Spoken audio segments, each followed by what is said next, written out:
This is Keep On Cookin', a podcast dedicated to plant-based cookbooks, created, produced, and hosted by a cookbook lover for cookbook lovers. This podcast features interviews with the authors themselves, giving you a behind-the-scenes look at the stories behind the recipes. Here to bring you your weekly dose of culinary inspiration. So grab a cookbook and keep on cooking.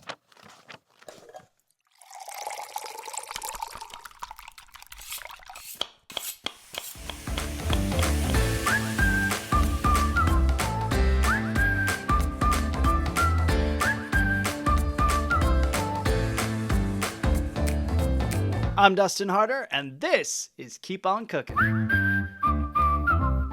Hello and welcome to Keep On Cookin', the only podcast dedicated to plant-based cookbooks. I'm your host, Dustin Harder, and I'm so delighted you could join me today for me to tell you I'm going on spring break. Listen, I'm going to take 2 weeks off, so the podcast is going to be quiet this week and next week.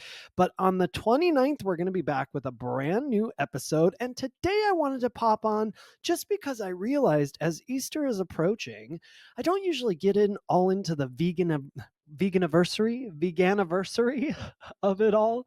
You know, every now and then I'm like, oh, hey, it was 6 years. Oh, it was 10 years. But this Easter marks and I know it's Easter because my last meal with meat was my mother's pot roast in New York City. It was something I love so much. She gave me the recipe too, and I made it for myself.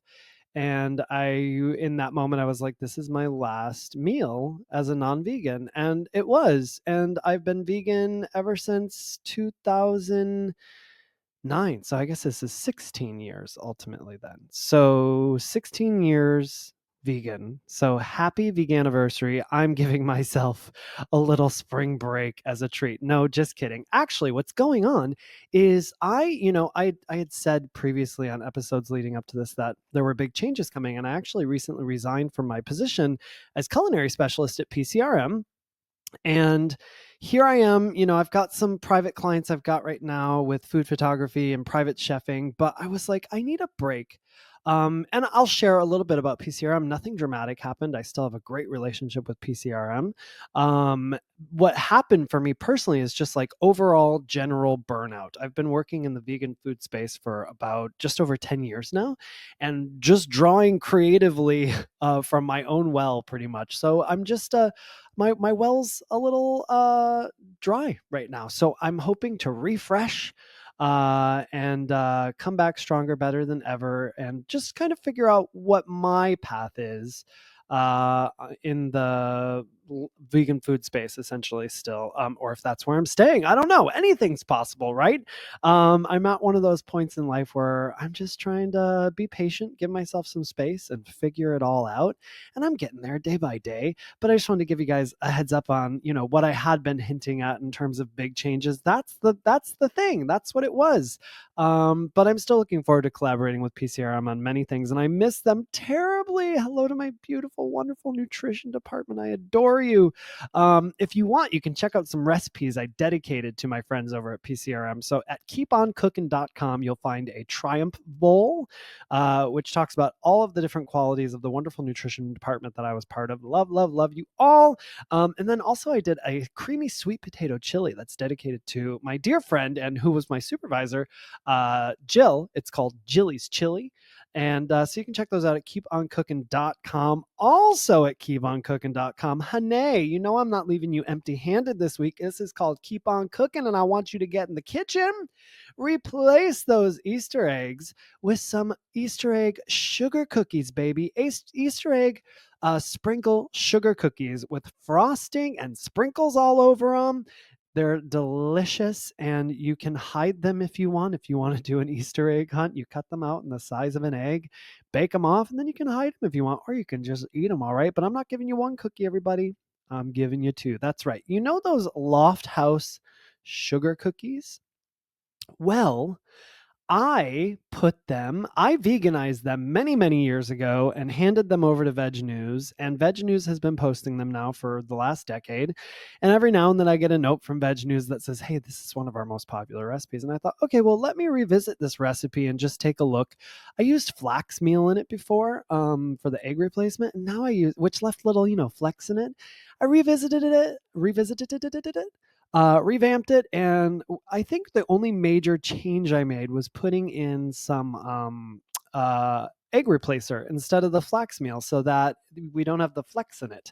And these are a veganized version of those soft batch Loft House cookies with frosting. So you can get both the Easter egg sprinkle cookies, sprinkle sugar cookies, Easter egg sprinkle sugar cookies, and the soft batch Loft House copycat cookies at keeponcookin.com right now. Of course, I'm going to link those below in the show notes for you so you can go get those recipes, pick them off, have yourself a fabulous Easter. But listen, this is not all oh, and today, we always do what's coming.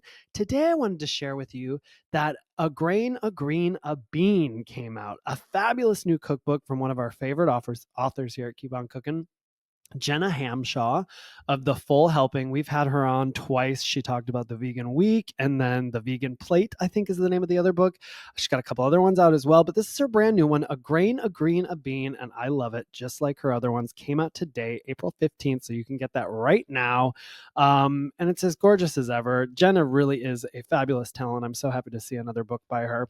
And when I was talking about that pot roast, I've got two books here. So you might have heard me talking about this pot roast on the episode where Dom Thompson was on. We were talking about his book coming out, Eat What Elephants Eat, and we were talking about pot roast. And as I mentioned, that was my last meal. So someone popped into my DMs and suggested Robin Robertson's plant-based slow cooker pot roast recipe, and I do have that book. I think we even covered it on the podcast at one point. And I made the pot roast in here. And I got to tell you, it wasn't like my mom's. Mind you, I didn't really expect it to be because we're talking about seitan here and I'm realistic about it. But it was delicious. So I made a slow cooker pot roast from Robin Robertson's book. That was delicious if you're looking for a pot roast. Excuse me. But then my dear friend Belinda introduced me to Chef Sky Michael Conroy, who has several many books out, my dears. But he's got a great one out called Crafting Seitan.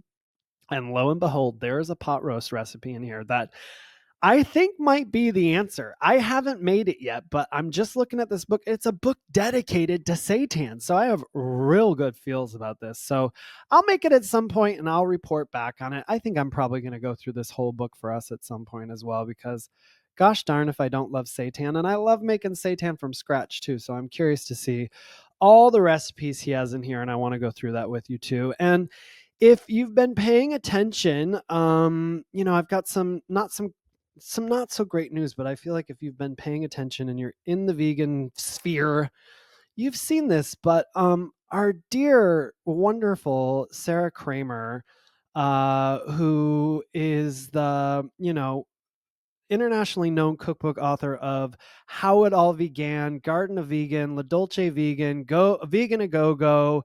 And how funny I mention all of those books by Sarah right now, because if you listen to last week's episode, I'm on with Carolyn Scott and we're like, who is How It All Began by? Who is that? And eventually we get to it. It's Sarah Kramer. But then if you've also been listening, like, I don't know, 3, 4, 5 episodes ago, I cover How It All Began all by myself.